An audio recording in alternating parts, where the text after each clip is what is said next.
I want to do Dahlia today.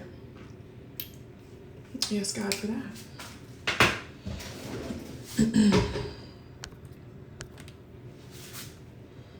Thank you. Yeah, I'm trying to let my hair grow out.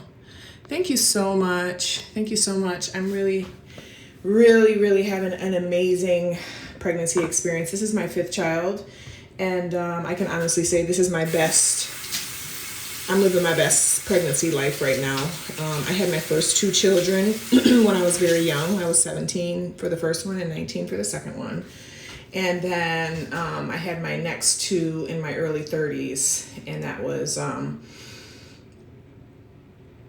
want to get away from saying toxic relationship. I want to say it was a relationship that taught me a lot about myself, taught me a lot about the things that I needed to change myself as they were mirrored through someone else.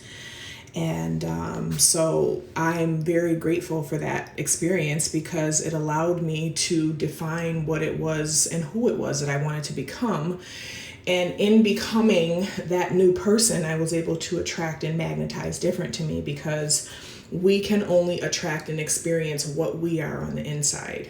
And so that's a really profound concept to be able to understand and wrap our minds around, because it allows us to then step from a place of accountability and responsibility for the things that happen to us. And it allows us to have boundaries, change our habits, become more self-observant of ourselves, and affirm the different things that we want to create for our new self-image.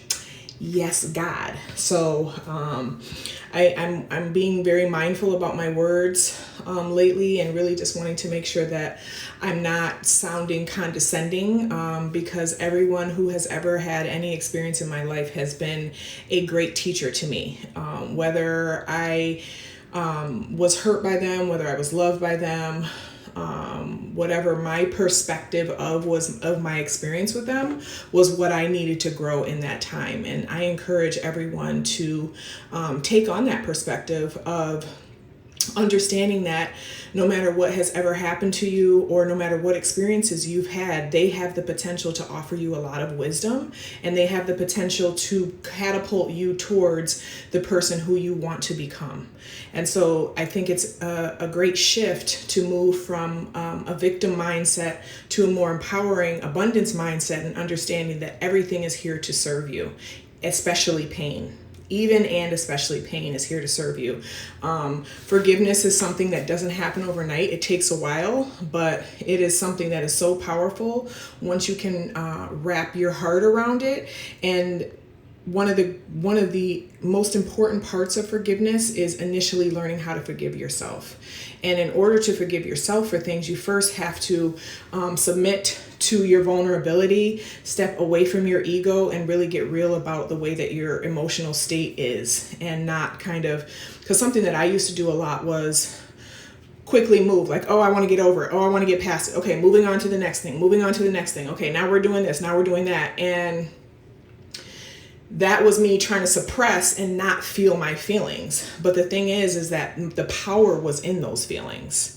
Forgiveness is the only way. It really, truly is the only way to move past things and to let them go, and also to not continue to manifest them. Because you ever notice the things that you hold on to and the resentment that you have, you somehow continue to attract those type of experiences. So again, we are going to attract experiences based on what our true emotional state is, not what our ego tries to pretend that we're all good and everything is great and fuck them and this and that.